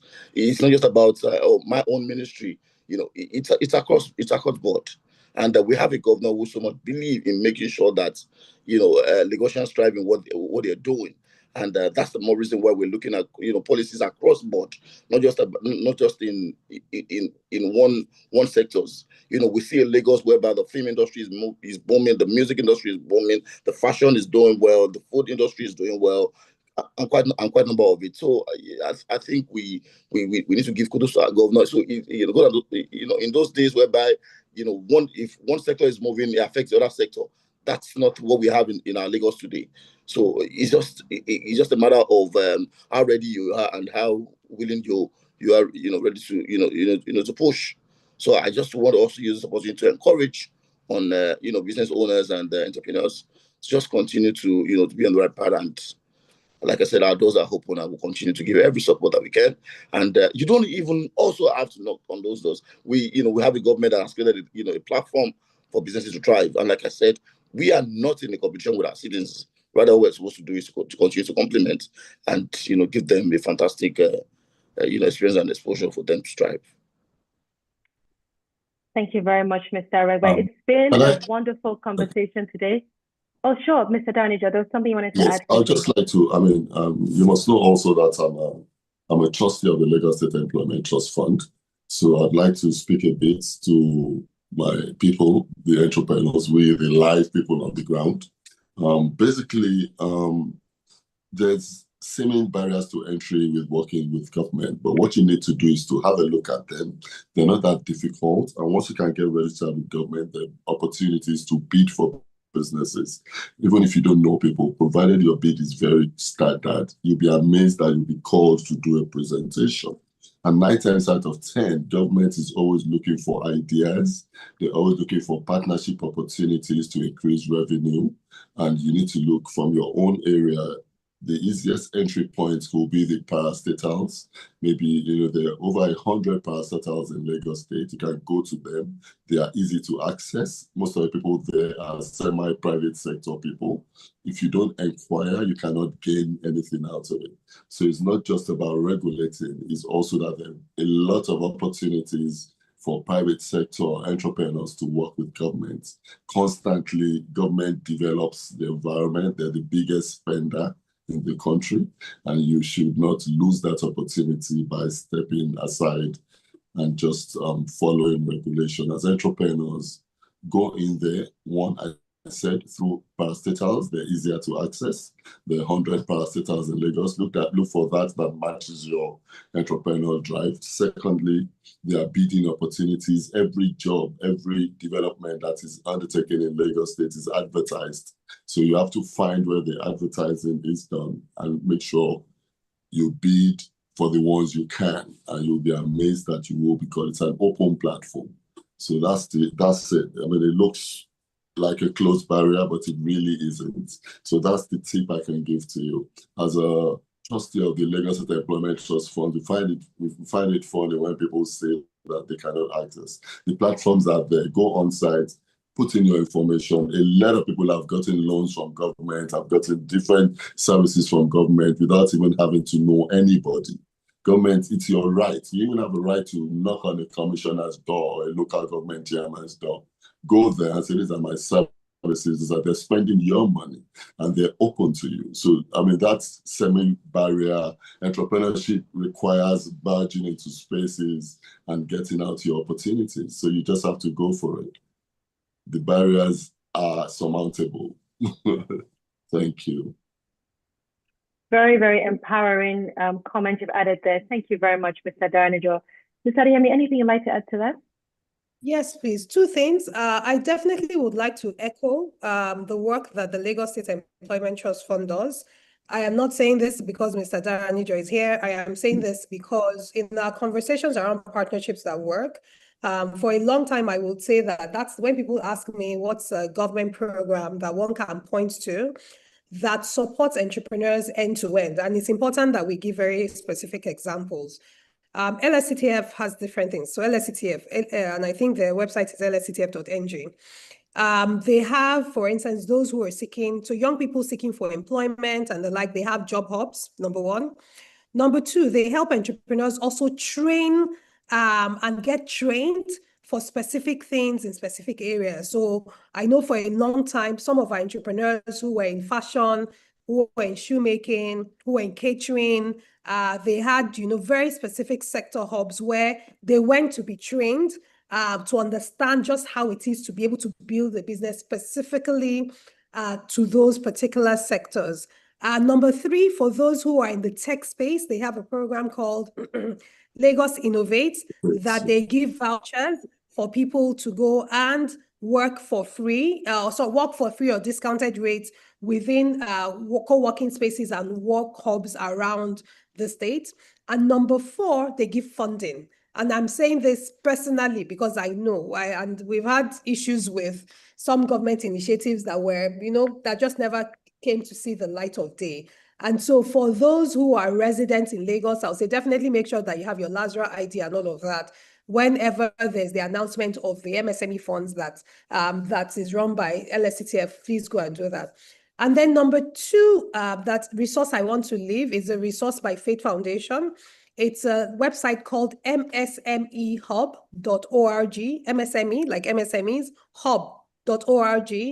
We have free courses, tools, resources for anybody looking to start and grow a business. So you want courses around starting a business in Nigeria, developing your business plan, managing people, managing customer staff for yourself, for your employees. We have free courses that are there. By February, we should have up to about 200 free courses, and they have certificates, graded learning, all of that's there. And we built it for Nigerian entrepreneurs. So if you're an aspiring entrepreneur, you're an existing entrepreneur, you're looking for free resources for the Nigerian environment to be able to grow your business, do it there.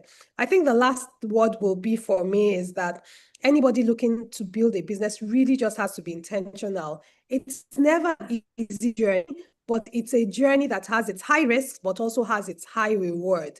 Really understand your financial numbers. You can't be successful in any organization you're managing, leading, or any business venture without good financial literacy. Get very good financial literacy.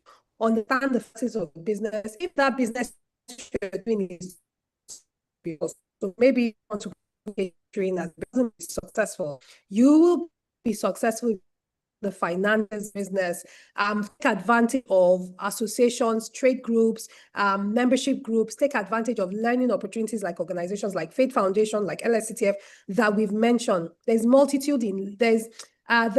lot of opportunities in learning from others and building from others. And then number three, on the conversations we've had, a lot of to partner more together. A lot of businesses need to partner more together. When you're going into a partnership, as we've discussed extensively understand your strengths and weaknesses. So what are you bringing into the partnership? What do you need others to bring into the partnership? Have an independent party, a lawyer, help you define the terms of the partnership and outline how do you invest? What does investment, when I say investment, not just financially, it may be resource, it may be time. How do you recognize it? How do you share reward? How do you share risks? And I wish all the entrepreneurs listening here success. And thank you once again to the AMAELS organizing committee for this year. Thank you. What a wonderful way to end a rich conversation. Can I take a final word from Mr. Daranijo, please? And I will take a final word from Mr. Aregbe, maybe just 30 seconds each. And we can wrap up. I really don't want to say Adenike has said it all. She said you have to be intentional. You have to understand what your partner needs. You have to have an MOU, like I insist. And you have to have a mentor. You have to seek for information. And I thank you for the LSETF drive. I would have done that, but you've helped me to intensify, to let people know that indeed some organizations do work in Lagos State. And please, for those entrepreneurs and people who are looking forward to do business in Lagos. I mean, Lagos is one of the most likely places to succeed in entrepreneurship. So continue to push, continue to drive, and God bless you all. Thank you. Thank you very much, Mr. Daranijo. Mr. Aregbe, 30 seconds to share a final word.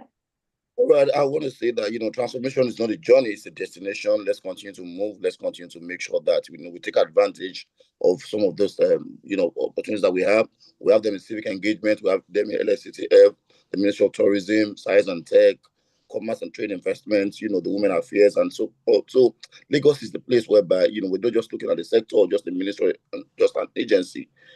Those opportunities are endless and they're almost everywhere. So just continue to take advantage of that advantage position.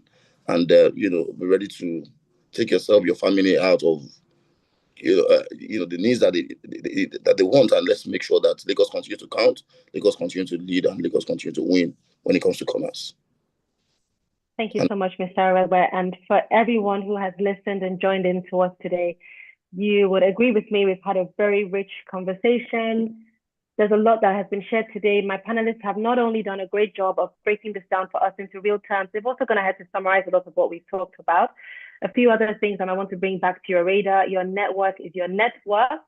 Partnerships for the goals. There's no man that is an island, and we must collaborate. Co-opetition is a real thing. Partnering with competition to get opportunities. Ideas are not exclusive. Don't be afraid of partnering. Just protect yourself with an MOU, speak to a lawyer, get the right resources to help yourself.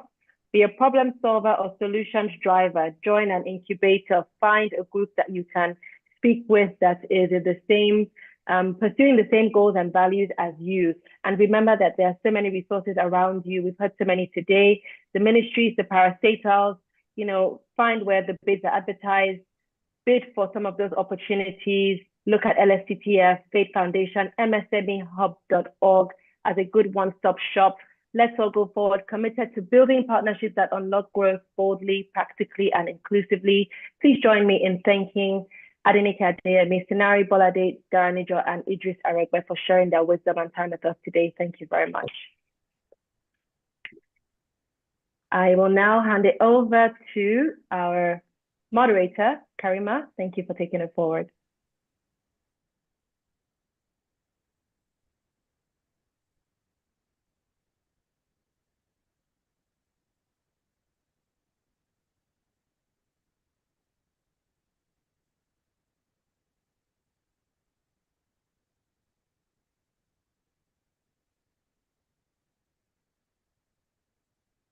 Karima, I don't know if we can't hear you.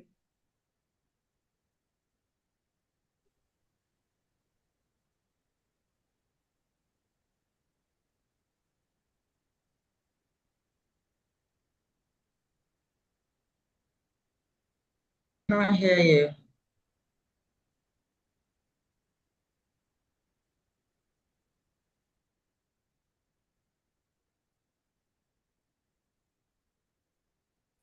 Oh.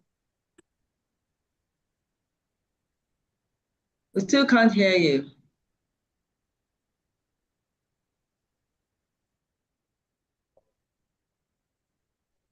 Just hold on a minute. I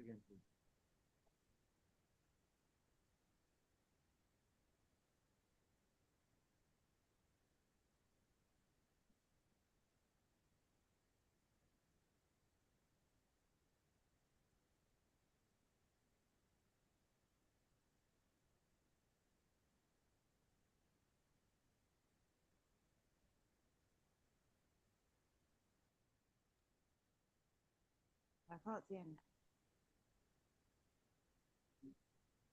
Hi, how are you? Good morning, good afternoon, good evening. Hi, Karima, you're back. Thank you. Yeah, sorry, we had a bit of a glitch there, but that's been sorted out now. I was just trying to recap and say that today we've all heard how partnerships create access, strengthen credibility, accelerate growth, and when marketed effectively, build visibility and trust. And the key takeaway is that partnerships work when they are authentic, timely, and communicated to the right audience. On that note, I would like to thank our wonderful panelists with special emphasis on our keynote speaker, Ms. Adenike, Mr. Sinari, Daranijo, and Mr. Idris, Aregbe, and of course our brilliant moderator, Mrs. Olayide.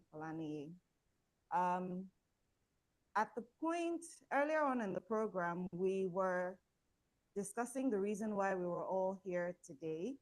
It is in memory of a special man, a great man, my great-grandfather by the name of Abudu Mukandasi Agoro, A.M. Agoro.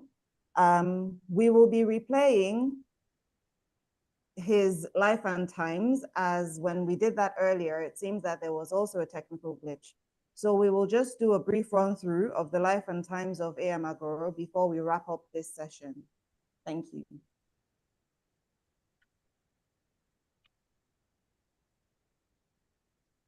The late A.M. Agoro was born into the esteemed lineage of late Pa Abdurrahman and Mrs. Ajaratu Agoro on March 24th, 1892 in Lagos. Abudu Mukandasi Agoro emerged as a luminary amidst his 25 siblings. His upbringing was marked by a thirst for knowledge and a tenacity to succeed against all odds. His entrepreneurial spirit blossomed early on, leading him into the realm of commerce where he thrived, providing for his family with astuteness and diligence.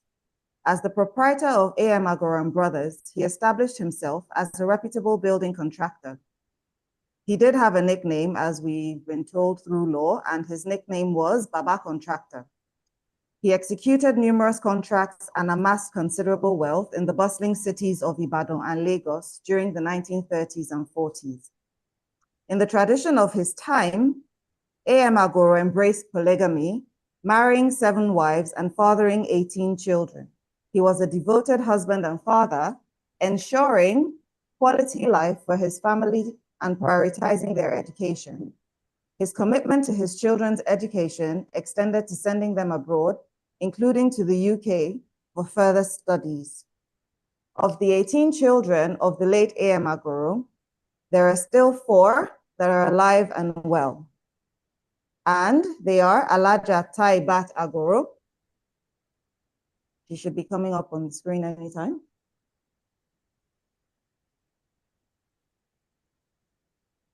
We have Alaja Humulheri Olayanka Agoro.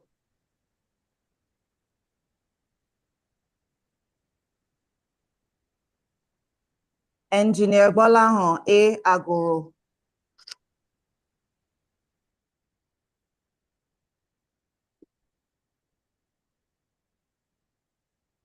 And Engineer Adeolayemi A. Agoro.